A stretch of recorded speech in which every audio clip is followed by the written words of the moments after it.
día estamos más cerca de saber cómo se van a ir conformando y quiénes van a ir con quién. Por eso es importante que sigas atendiendo, que sigas informándote y que sobre todo escuches diferentes opiniones y ahí saques las tuyas. Yo todas las semanas te lo vuelvo a decir. Ojo con lo que leas, ojo con lo que escuches. Todo tiene un trasfondo, así que tenés que entender de quién viene o hacia dónde quieren ir.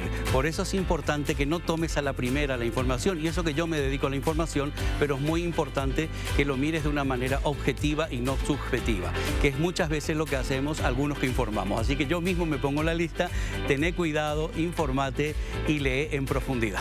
Arrancamos.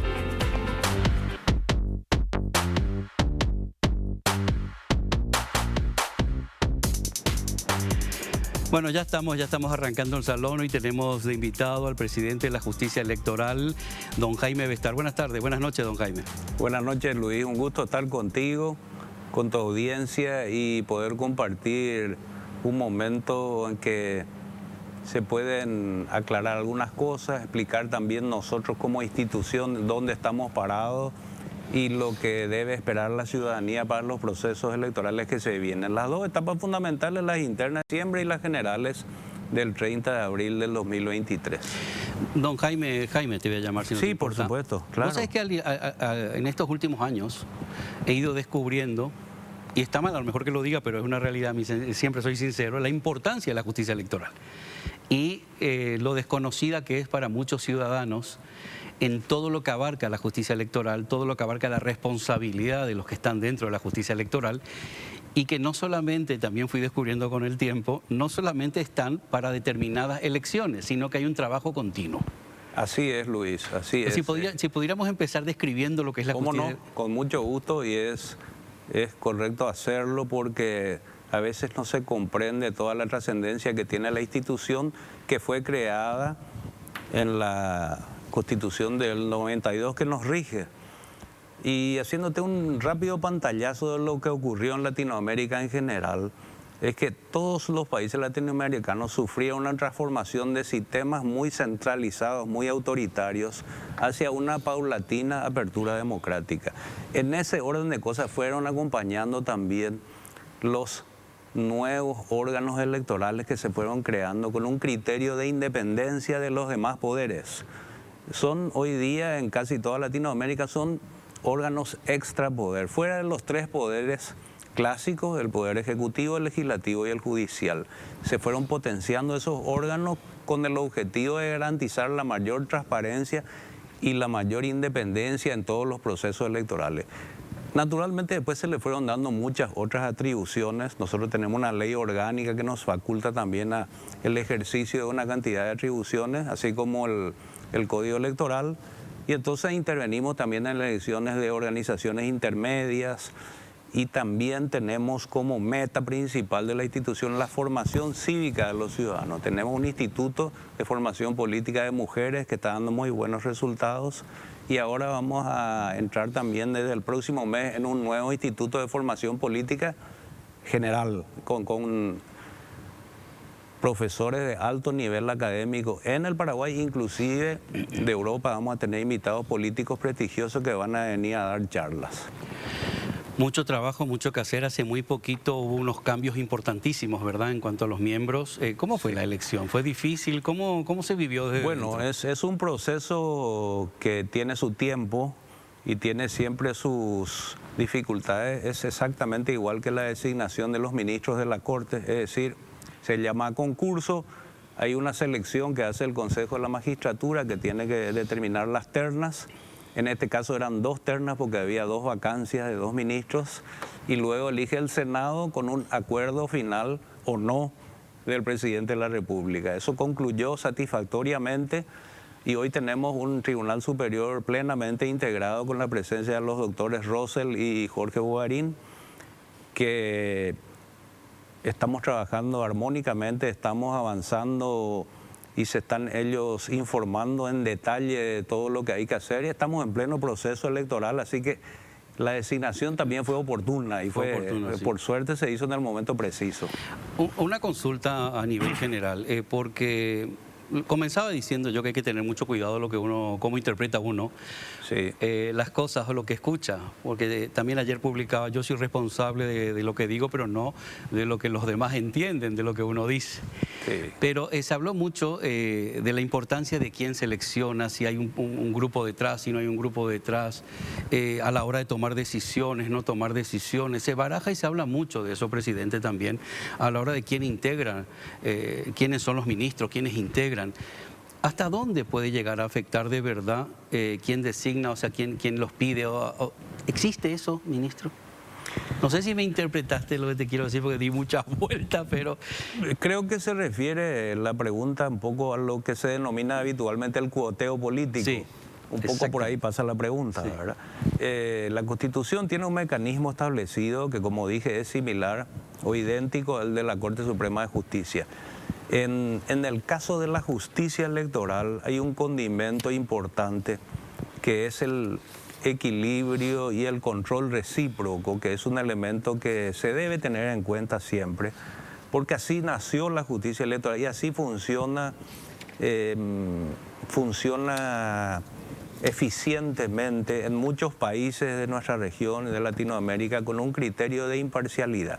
Esto no quiere decir que los que integran no tengan alguna afinidad política o no la hayan tenido anteriormente, pero existe como un compromiso entendido entre todos en que el momento de asumir la función tenemos que dejar un poco de lado la pasión partidaria y asumir el compromiso con la ciudadanía y con la institución. Entonces, en ese aspecto quiero citar un ejemplo que nos sirve siempre, que es de la Corte Electoral del Uruguay, que es interesante, un país que tiene una tradición democrática interesante, donde los candidatos a la Corte Electoral son propuestos por los partidos políticos, y ellos hablan mucho con nosotros, compartimos experiencia, asumen inmediatamente el compromiso de la imparcialidad, de la transparencia y del respeto a la ciudadanía. Y eso es lo que tiene que estar en primer lugar.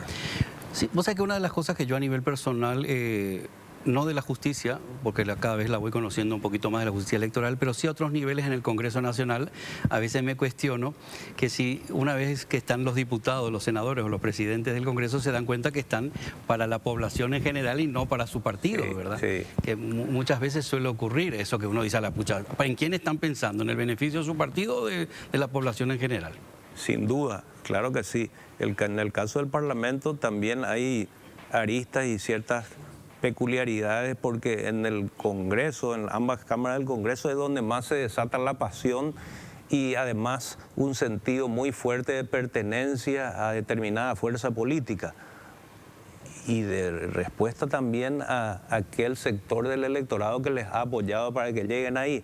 Pero indudablemente que lo ideal, en un mundo ideal, debería ser el país y debería ser responder a las expectativas de la ciudadanía en general. Me estoy recordando mientras hablamos en las elecciones, que cuando se hicieron las pruebas de las primeras máquinas para votar, antes que lleguen esas elecciones, había muchos cuestionamientos por parte de algunos que realmente en algún momento casi trataron de tonta a la población, como si fuera que no iban a saber utilizar una máquina o que se iba a complicar. Cuando hoy... creo que todo el mundo tenemos un smartphone en la mano y sabemos manejar. Inclusive algunos legisladores creo que presionaron muchísimo como para que eso no funcione, no se lleve a cabo. ¿Cómo lo vivieron ustedes? Porque al fin y al cabo fue un éxito el funcionamiento. Fue un éxito, hasta te diría sorprendente el grado de éxito que alcanzamos. Y fue un momento crítico, el momento en que se sanciona la ley. Nosotros también participamos muy de cerca con los parlamentarios en el proceso de elaboración de la ley. Expusimos algunos de nuestros puntos de vista por la experiencia que se tenía a nivel latinoamericano y en general en el mundo sobre el uso del voto electrónico, qué tipo de tecnología se debe utilizar, etc. Finalmente sale la ley y se establece el compromiso de la obligatoriedad de que se utilice la tecnología en el 100% de las mesas, cuando que en otros países se ha hecho de manera gradual. Por ejemplo, en el Brasil, donde ya hace muchos años se usa el voto electrónico, comenzó eso de manera gradual. Primero se aplicó al 5% de la ciudadanía, el resto votaba con papeleta de manera tradicional, después se aumentó al 20%, al 50% y finalmente 100%. y ya se acostumbró la población y vota bien con ese sistema. A nosotros nos establecieron de una sola vez el 100% de las mesas, ¿verdad? Y con una tecnología que tiene que reunir ciertos requisitos. Fue un desafío muy grande, pero en general te diría que la respuesta, sobre todo de la ciudadanía, fue altamente positiva. Y nos llamaron la atención al respecto algunos observadores que estuvieron. Por ejemplo, Alexander Vega, que es el registrador de Colombia, es la máxima autoridad en materia electoral en Colombia, que acaba de hacer elecciones, que nos decía, nosotros tenemos también una ley que nos obliga a usar el voto electrónico, pero nos dan el margen de que lo hagamos progresivamente y lo vamos a hacer en el futuro. Pero nos sorprende que ustedes lo hayan hecho de una sola vez y que casi no haya habido conflictos, ¿verdad? Algunos problemas menores siempre existen, pero el resultado fue altamente positivo. ¿Y qué decía la gente? Bueno, el paraguayo es un poco reacio a la tecnología, la gente de edad no va a poder votar, o la gente que de campo, el campesino no va a poder. Sin embargo, sorprendentemente vimos que desde la persona con la formación más sólida hasta la persona más sencilla, que no tiene por qué estar obligado a conocer informática, sin embargo pudieron manejar razonablemente bien el sistema y se logró el gran objetivo, que era abrir las listas y darle más amplitud al elector. Hablando de abrir, ahora justamente hay controversia con el tema del padrón abierto. Sí. Y concertación también, hay muchas dudas, te vamos a trasladar. Yo tengo acá una serie de preguntas, de dudas. Evidentemente lo que puedas contestar se puede contestar, no? Otras cosas, no? como es lógico. Sí, sí. Podría cometer a lo mejor algún, no sé, cómo funciona esto. Es así, hay cuestiones que cuando vengan las preguntas, por supuesto, me abstendré de contestar algunas porque... No porque no quieras, sino porque no podés. No, porque no puedo, porque la ley me prohíbe hasta que nos expresemos jurisdiccionalmente, porque eso puede caer perfectamente en el ámbito litigioso electoral y tendremos que expresarnos a través de una resolución. Primeramente el Tribunal de la Capital, que es la primera instancia, y en grado de apelación el Tribunal Superior de Justicia Electoral. Bueno, te voy a trasladar algunas preguntas. Esta me la hizo un compañero que se llama Sebastián Álvarez Albañel. Dice, ¿cuántos cargos o escaños comprenden las elecciones generales? Dice presidente, vicepresidente, 45 senadores. Sí, te explico. En el caso, en general, son los cargos de presidente y vicepresidente de la República, que es una chapa, senadores, diputados, gobernadores y junta departamental. 5 cargos. Obviamente en Asunción no hay elección de gobernador ni junta departamental, son 3 cargos. Con una peculiaridad, el caso del Partido Colorado también elige sus autoridades partidarias. Entonces ahí tenemos 11 candidaturas. Además de las 5 que ya mencioné, también elige el Partido Colorado miembros de la Junta de Gobierno lista nacional, miembros de Junta de Gobierno lista departamental, presidente seccional, miembros de seccional y convencionales. Son 11 cargos que tiene que elegir el Partido Colorado y eso por supuesto tiene una complejidad muy alta para elaborar el software. Claro. El software contiene las candidaturas y para el elector entrar y votar por 11 candidaturas nosotros tenemos que ver la forma de facilitarle en lo posible que no esté perdiendo el tiempo ahí, que no esté más de 3 minutos, 5 minutos votando porque se forma una cola larga, que es lo que queremos evitar. Nosotros tenemos la obligación de facilitarle al elector la rapidez y que pueda cumplir con su obligación cívica y retirarse enseguida. Va a ser complicado, entonces. Complicado. Va a ser complicado, sí. Pues se juntan todos. Me dicen justamente, hablando de eso, ¿cuántas candidaturas internas se definen? ¿Por qué solo la ANR y el PLRA eligen sus autoridades partidarias en las fechas de las internas y no todos los demás partidos o movimientos? Bueno, en realidad solamente el Partido Colorado elige autoridades internas. El PLRA no elige autoridades internas. El PLRA lo que posiblemente va a hacer, porque el 27 vence el plazo, es formar parte de una concertación donde ellos determinarán en el propio instrumento constitutivo de la concertación, se establece cómo se elegirá y cuál es el padrón que se va a utilizar en la elección de las autoridades. Pero no elige autoridades internas el PLRA. Solamente elige el Partido Colorado y se dio por una circunstancia. ¿Por qué no los otros partidos? Y allí se produjo cada uno tiene su propio cronograma. En el caso del Partido Colorado hubo una resolución interna de su máxima autoridad, que es la convención, y también tuvo que ver la pandemia, la postergación de las elecciones municipales. Entonces, finalmente una convención del Partido Colorado resolvió que se hagan conjuntamente con estas elecciones internas del 18 de diciembre. Estuve escuchando entre zapping, no zapping, compañeros, audiencia, que hay realmente lagunas y líos en lo que es el padrón abierto y en el entendimiento, el por qué sí, por qué no, por qué se puede oponer el Partido Colorado, hasta dónde afecta. ¿Hay lagunas en el padrón abierto? ¿Hay lagunas legales en las cuales se puede utilizar? Es un tema de larga discusión, donde yo sí pediría que se me dispense. Ahí va a estar el comodín del... Porque sí, porque uno puede estar expuesto a recusaciones y a preopinar sobre una cuestión que va a ser materia de discusión. Lo que sí es que hay dos posturas, eso sí puedo decirlo hasta ahora, por lo que se ve preliminarmente. Aparentemente la Concertación va a pedir el uso del padrón nacional y el Partido Colorado considera que deben ser excluidos los afiliados al Partido Colorado que están en su padrón, en el padrón Colorado. Hasta ahí puedo... Hasta ahí puedo decir. Hasta ahí te puedo decir, como decía la famosa frase. Bueno, una de las preguntas también muy recurrentes es ¿cuántas mesas va a haber?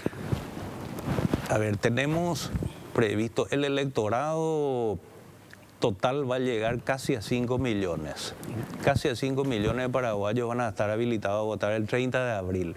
Eso incluye los que se inscriben automáticamente por cumplir 18 años, que hasta el día antes, hasta el 29 de abril, si cumplís 18 años, vos ya estás automáticamente en el padrón como para votar. Nosotros vamos a dividir la cantidad de mesas, es algo que todavía no te puedo decir exactamente por qué. Porque en el caso del Partido Colorado, que tiene esa complejidad que acabo de mencionar, la gran cantidad de candidaturas, posiblemente vamos a usar 300 electores por mesa. Entonces, obviamente, tenemos que ver la cantidad de máquinas para eso. En la Concertación todavía no puedo decirte con certeza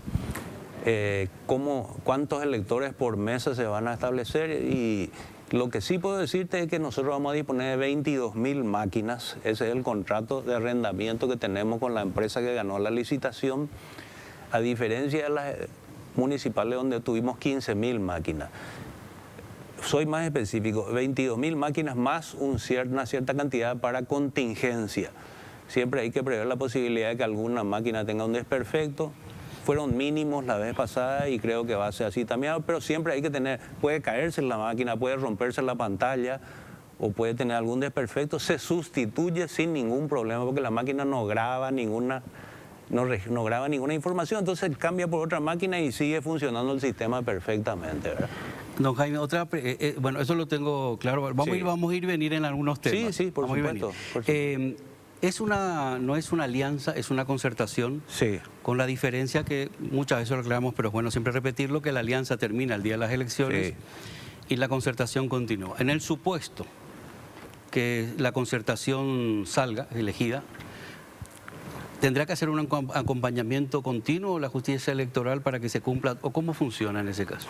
La alianza, la concertación va a solicitar su reconocimiento a la justicia electoral. Para eso tiene que cumplir los requisitos que están en la ley, una ley específica que creó la figura de las concertaciones, que es una modificación del Código Electoral y que establece cómo se conforma la composición, cuál es su tribunal electoral que tienen que tener, cuál es el padrón que van a utilizar y sobre todo, y esto es fundamental, cuáles son las fuerzas políticas que van a integrar la concertación. Eso, claro. Eso es obvio, ¿verdad? ¿Hasta cuándo hay tiempo de eso? Hasta el 27. 27. Hasta el 27, ahora de este mes. Entonces, concluido ese trámite, la justicia electoral aprueba la existencia, le reconoce a la concertación con su personería jurídica electoral y luego hay un acompañamiento y se va a determinar. El 18 de diciembre también la concertación tiene que elegir sus representantes a través del voto directo, ¿no? Para presidente de la República, para las listas de senadores. Ahí también se da la peculiaridad de que en la concertación las partes concertantes pueden determinar, por ejemplo, en lista de senadores vamos a ir conjuntamente o vamos a ir por separado. Esa es una decisión interna de la concertación, ¿verdad? O una parte unifica su lista de senadores y otra parte prefiere ir por separado. Una pregunta, Jaime, perdón mi desconocimiento. ¿Hubo un caso ya de concertación en Paraguay? Yo no lo sé. El Frente Guazú es una concertación, Bueno, por ejemplo, ¿verdad? Sí, que hace unas elecciones, pero hubo un caso en las municipales del 2015, recuerdo que Mario Ferreiro se presentó por una concertación. Sí, es verdad. Y en el distrito de Asunción, naturalmente, Sí, sí. Él pujó por el cargo de intendente y lo ganó. Y ahí se presentó una concertación. En este caso va a ser una concertación posiblemente a nivel país. Lo que no excluye tampoco, por eso es bastante complejo, este tema, que uno a nivel departamental pueda hacer una figura distinta de alianza, por ejemplo, entre dos fuerzas políticas en el departamento de Guairá o Caguazú, por decirlo así, ¿verdad? Dios mío, tiene mucho trabajo. Es muy complejo, pero es algo que se da con frecuencia en muchos países del mundo. En Europa es muy frecuente que las fuerzas políticas hagan una concertación. En Latinoamérica se está dando un fenómeno interesante, digno de analizar, que es que los partidos tradicionales en algunos países van perdiendo fuerza y pareciera que más se está jugando sobre la figura de los candidatos. La persona del candidato impacta más que la pertenencia política a tal o cual partido. Es como que las nuevas generaciones que están acostumbradas a la tecnología, al celular, eso como que dicen, ¿cuál es el menú de hoy? Bueno, este es el que me gusta, a mí no me interesa de qué partido sea. Desaparecieron algunos partidos, los partidos grandes del Perú desaparecieron. En Colombia, que acaba de tener sus elecciones, el partido liberal tradicional, el uribismo, el conservador, casi que perdió fuerza política. Ganó Gustavo Petro, y el otro era un outsider que se presentó, Hernández. Bueno, acá se está tratando de buscar lo que es una alternancia, sobre todo, ¿verdad? A la hora de eso, y hay partidos, bueno, pensé que iban a surgir más nuevas opciones, pero bueno, al final la concertación es lo que está agarrando fuerza. Vos sabés que le pedí a algunos candidatos, presidente, que te trasladen, ahora vamos a poner, algunas consultas. Sí. Y ellos me dijo que no tiene nada que consultarte, y es Efraín Alegre. Sí. Efraín Alegre no tiene nada que consultar ni a la Tribunal de Justicia Electoral ni a usted en particular. Y recuerdo que en las anteriores elecciones quisieron hacer problemas por la diferencia, que hubo irregularidades. ¿Qué pasó con todo eso? Nada, absolutamente el resultado está ahí, absolutamente confirmado, respetado por todos los que participaron. Efraín Alegre no hizo un reconocimiento público, pero de hecho en la práctica integró a través del Partido Liberal todos los organismos que conforman parte del Estado, y es más bien lo veo como una estrategia política antes que como una cuestión que tenga que merecer seriedad, ¿verdad?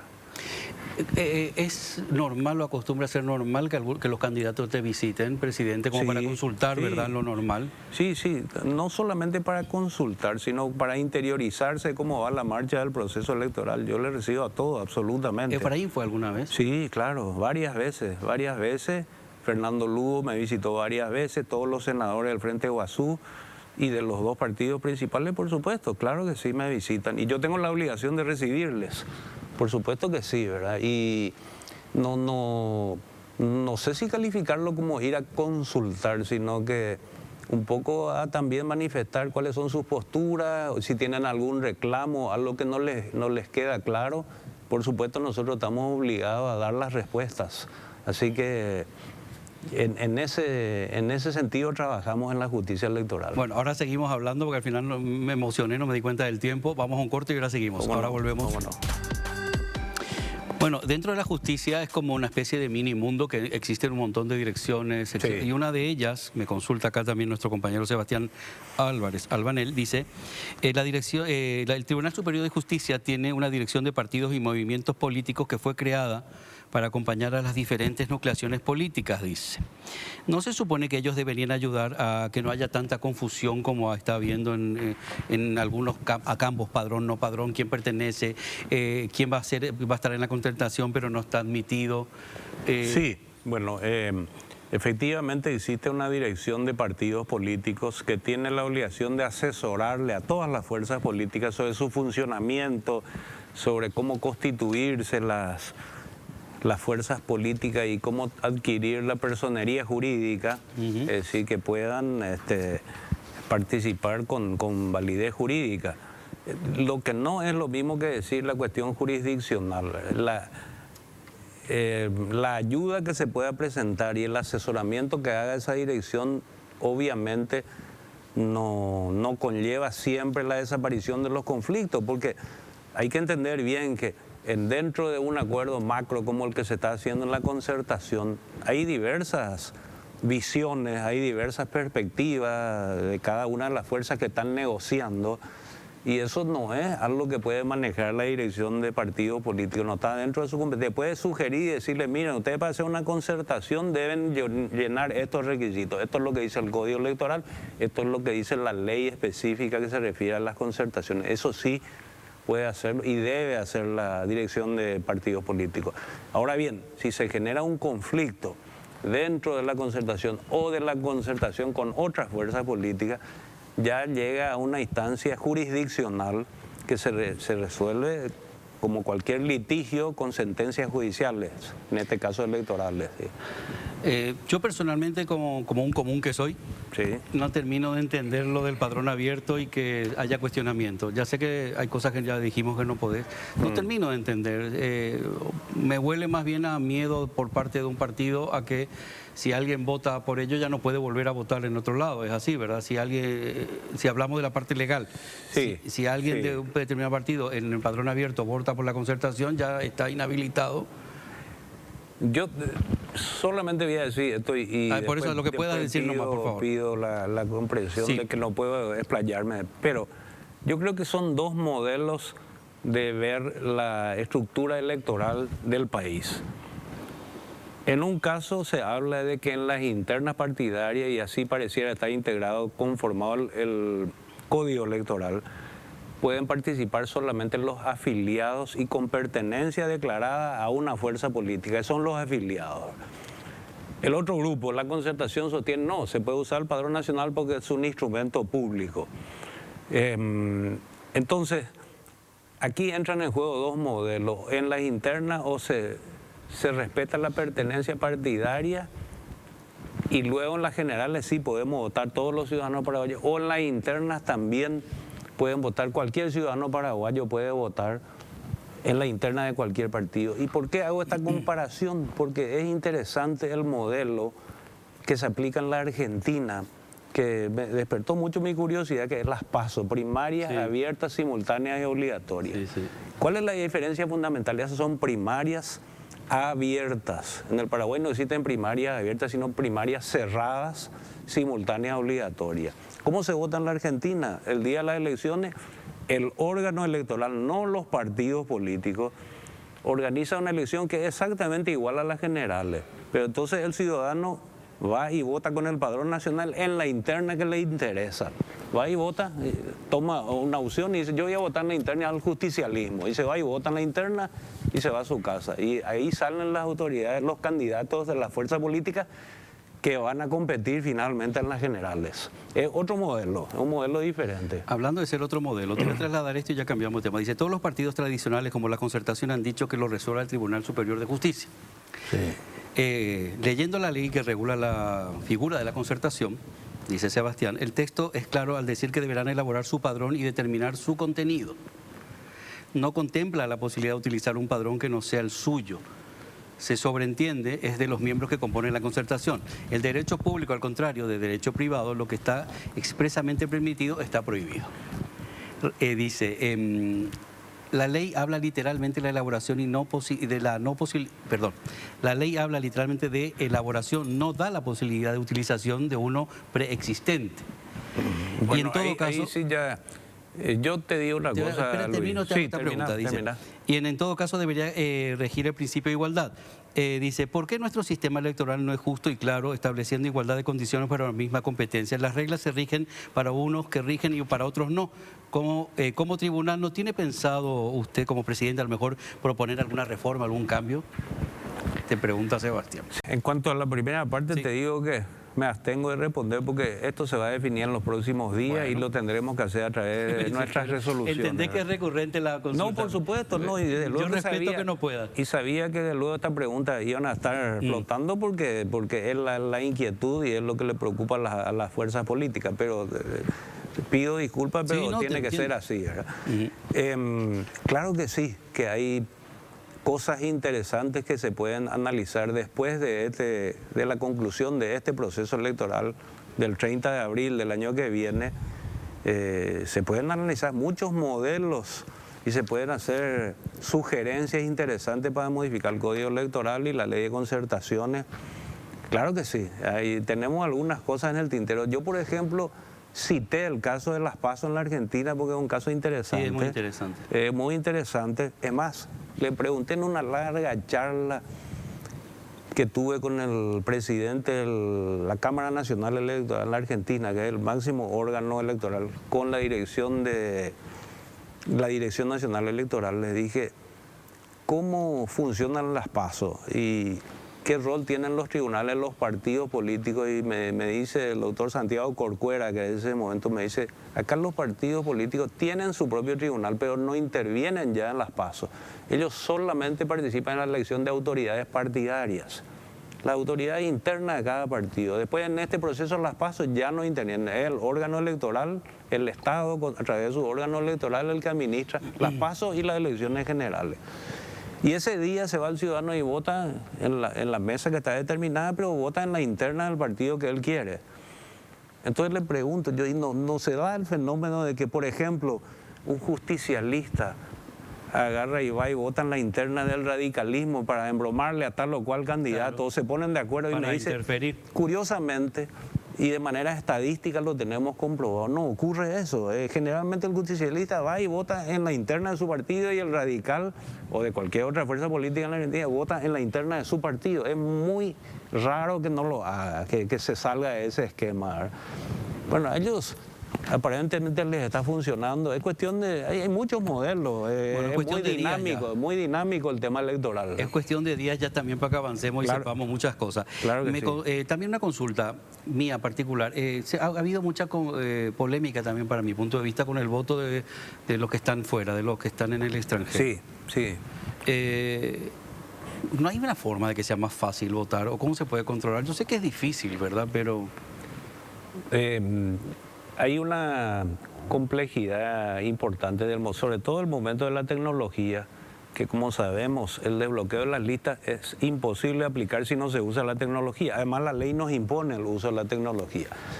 Bueno, ¿cuál es el modelo que se planteó en un momento dado? Y tuvimos varias charlas con nuestros compatriotas que están fuera, que están en España, en la Argentina, en Estados Unidos, y nos decían que haya una suerte de inscripción automática y que no haga falta ir a inscribirse en el lugar. Bueno, ahí se presenta la dificultad de que chocamos con la pureza del padrón. Es el peligro de que se manipule la inscripción masivamente y entonces tengamos padrones muy contaminados, ¿verdad?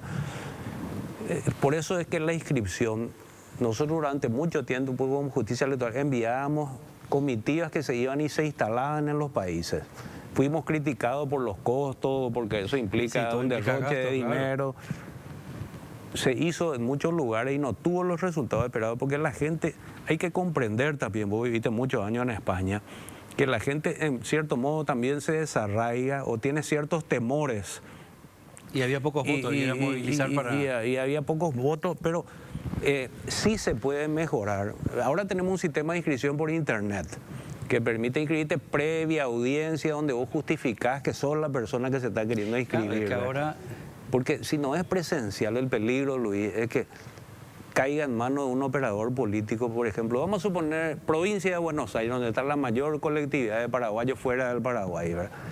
Agarra un operador político de A o B partido y dice, vengan todos, tráiganme todito su cédula, yo les inscribo a todos, no se preocupen, y el día de la votación me van a rendir cuentas a mí y empiezan a manejar prebendariamente.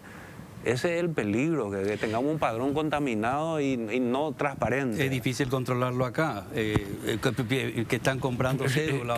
Por supuesto, claro. Ese nomás es el peligro. Y Lo que están haciendo la mayoría de los países que votan a través de sus consulados es abrir un periodo de inscripción donde viene el ciudadano que está radicado en ese país, que evidentemente tiene intenciones de votar, y viene y se inscribe, se forma un padrón de lo que efectivamente demuestran, porque es una inscripción presencial, que él está viviendo ahí, está viviendo en este domicilio con tal dirección. Se inscribe en un padrón y al día de la votación va al consulado y vota en el consulado.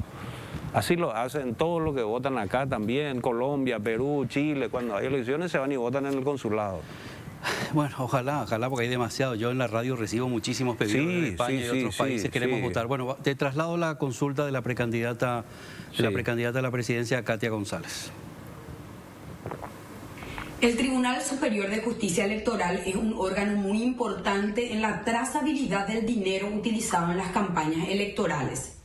Más allá del control de la documentación formal que envían los partidos políticos, ¿qué planes tiene la justicia electoral para realizar un monitoreo real de lo que se invierte en una campaña, en cartelería, en actos y en un montón de actividades políticas que superan en mucho la rendición que se realiza ante la justicia electoral? Debemos entender que es importante que la justicia electoral se involucre para evitar que el dinero mal habido, el dinero producto del narcotráfico, del contrabando y del crimen organizado, ingrese para sustentar campañas de diputados, senadores y presidentes de la República del Paraguay. ¿Cuál es el plan concreto de la justicia electoral en esta materia?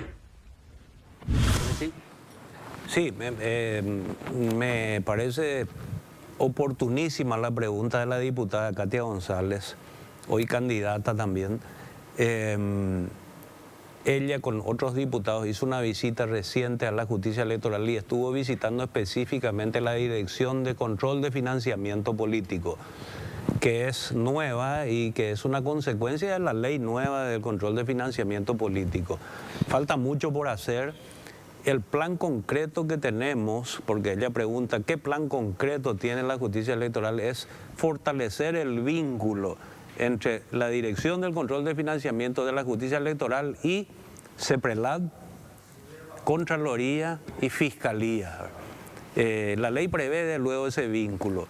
Entonces, cuando suena una señal de alerta, como hacen los bancos cuando hay una operación que resulta, o deberían hacerlo, y no sé si siempre lo hacen, entonces suena una alerta, inmediatamente la justicia electoral debe estar en comunicación con CEPRELAD y con Contraloría. Y de esas dos instituciones también surge la denuncia oportuna a la Fiscalía para que se haga la investigación.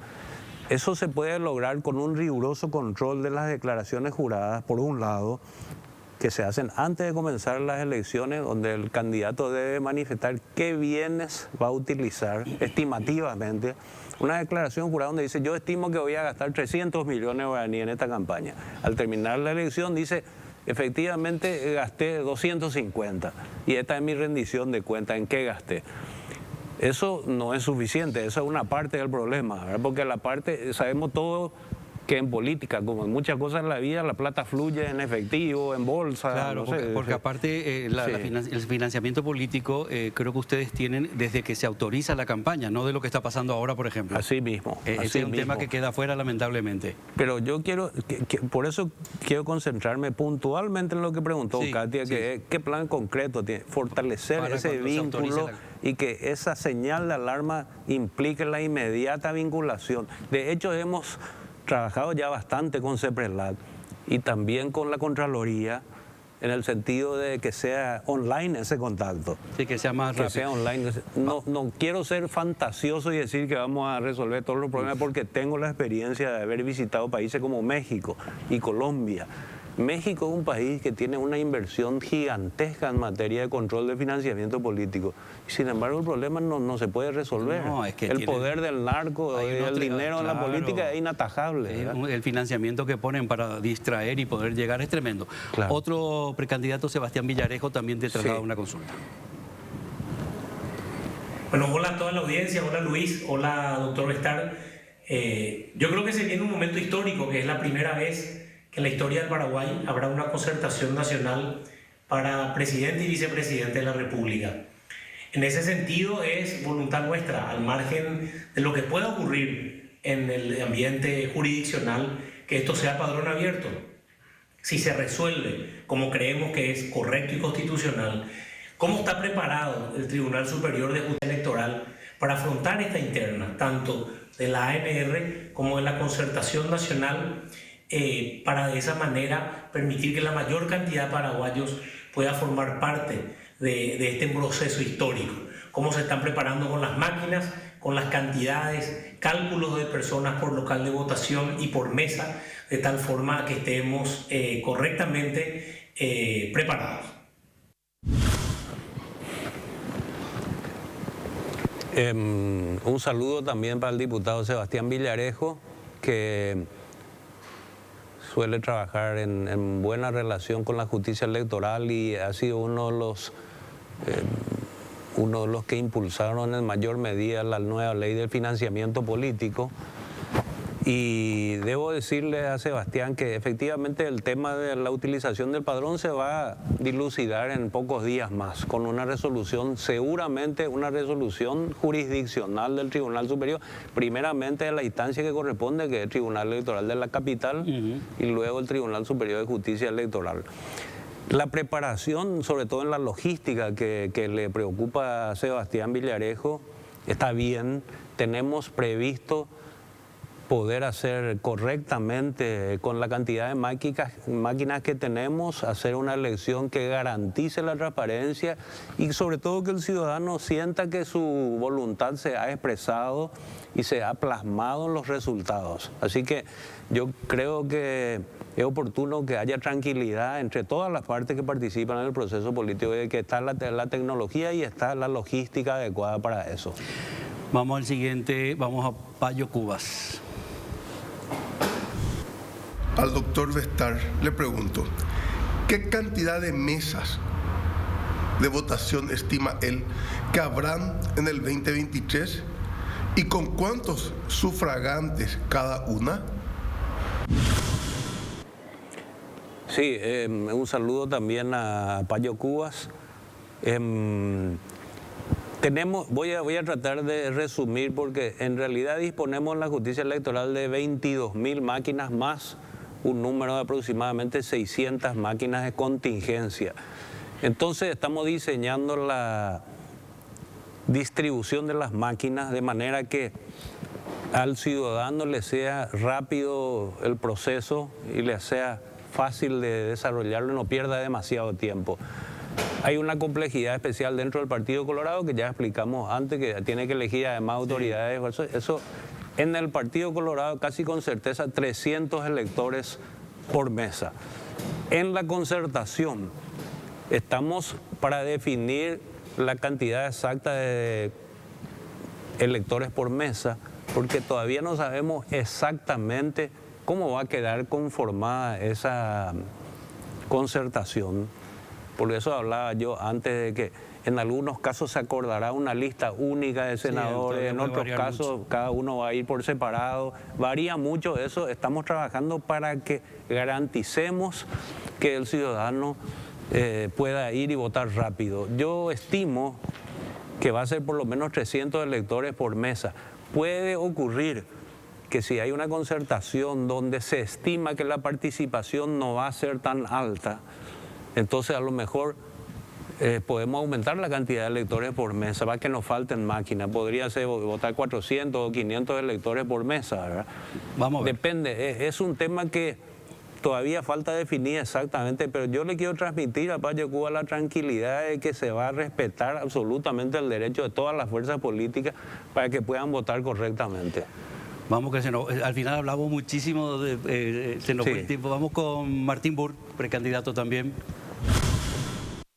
Hola, sí, muchos saludos al doctor Vestar. Una consulta, ¿cómo podemos hacer los precandidatos para colaborar con el proceso y asegurarnos de que sean unas elecciones limpias y transparentes? ¿Qué podemos hacer para colaborar con el Superior Tribunal de Justicia Electoral? Sí, gracias por la pregunta, Martín. De hecho, ya vimos tu presencia recientemente en el Tribunal Superior de Justicia Electoral y cómo pueden hacer para colaborar, estar cerca de nosotros, estar de manera permanente, sugiriéndonos cosas, explicándonos algunas preocupaciones que puedan ir teniendo para que nosotros ajustemos esos detalles. Esa sería la colaboración que nosotros como institución les pedimos. Si ustedes están cerca de la institución, obviamente van a tener mayor posibilidad de transmitirnos sus preocupaciones, pero creo que en resumen, haciendo un gran resumen, estamos bien dentro del cronograma, estamos preparados logísticamente también para encarar este proceso que tiene características muy especiales. Creo que va a ser, en el tiempo que a mí me toca, que hace 9 años estoy en la institución, creo que va a ser la elección más disputada en todo sentido, en las internas y en las generales. Inclusive hay que yo extrañaba muchísimo precandidatas mujeres, ¿verdad? Que más a la presidencia este año Sí, hay claro, muchas, por claro, suerte. Hay sí. alternativas hasta en eso, de opciones para elegir. Sí. Se nos fue el tiempo, te salvaste del confesionario.